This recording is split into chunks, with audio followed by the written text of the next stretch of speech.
At a time when the world looks for new partnerships, when economies demand reinvention, and when ideas travel faster than borders, the story began here in Stuttgart.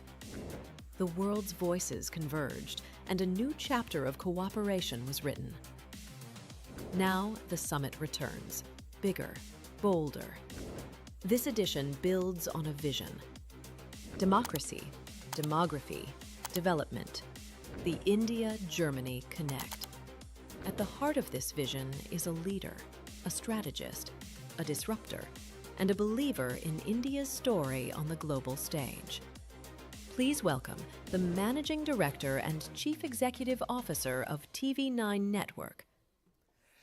Ladies and gentlemen, huge round of applause for Mr. Barun Das, Managing Director and CEO of TV9 Network, requesting him to please take the stage and deliver the opening address, sir.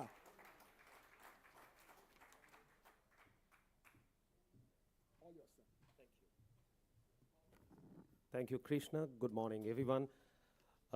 Before I start, I want to share a story of my personal experience with you. As a corporate executive, I often encounter foreigners who are curious about the New India story. One such recent incident on my flight to Frankfurt stands out in my memory. So here I was sitting, there's a German gentleman sitting next to me who told me that he had been reading about the story of New India and asked for my views, that what my thoughts are about the most profound changes of India in recent time. It was a rather intelligent question, and it got me thinking. As I told the gentleman, the answer is India's unique ability to leapfrog to modernity while remaining core to the core value of Indianness. He gave me a quizzical look, and I went on to explain. Indianness is all about inclusivity, taking everyone together, a principle that the whole world is now realizing is the only way to peace, prosperity, and progress. And this must go hand in hand while including everyone. India's quantum leap to modernity can be witnessed, for example, in its adoption of wireless and digital technology. More than 20 billion transactions took place in the month of August 2025 on India's Unified Payment Interface, or the UPI system. The poorest of poor Indian now can not only transact on their smartphones, but they also get information and services which are vital to their livelihood. Billions of dollars of government subsidy get transferred directly to the intended beneficiary's account without any leakage. So what India has done is converted smartphone into a powerful tool of economic prosperity, and no wonder the result is apparent. 240 million Indians have emerged out of poverty over the last 10 years, 240 million, which is almost 3 times the population of Germany. Thank you. Thank you. I make this point to highlight why we have gathered here this morning.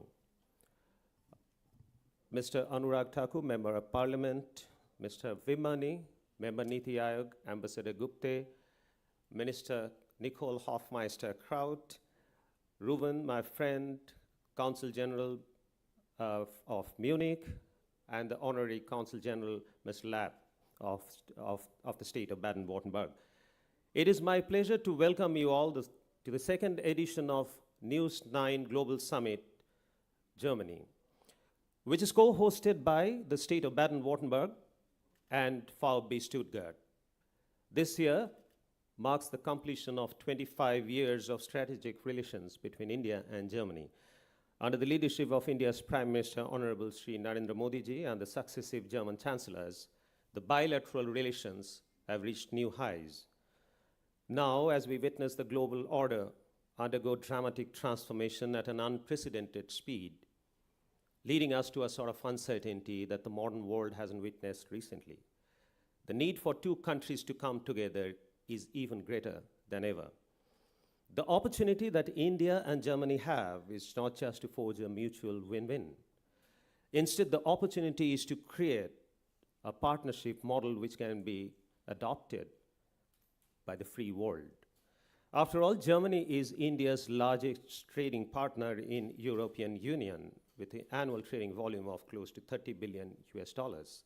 And the UAE, on the other hand, is India's largest trading partner as a bloc. Therefore, India-EU free trade agreement that is being currently negotiated will be a transformational pact. Various estimates suggest that the EU's export to India could go up by 50 to 60%, while India's export to EU could rise 30 to 35%. Once the FTA is signed by the end of this year or early next year, the bilateral trade between India and EU could double to almost $260 billion by 2028. Germany's Mittelstand companies are already at the forefront, leveraging this relationship. There are more than 150 global capability centers, or the GCCs, German GCCs in India, and more are coming up. German companies are no longer looking at India as a low-cost destination. In fact, the GCCs are driving the next wave of global innovation across digital engineering, Industry 4.0, healthcare, autonomous driving, amongst others. Germany's Federal Minister of Foreign Affairs, who will be speaking to us soon, Mr. Waderful, who visited India recently, reiterated India's importance as a strategic partner for Germany across the board in the Indo-Pacific, and how it plays a crucial role in the system of global partnership.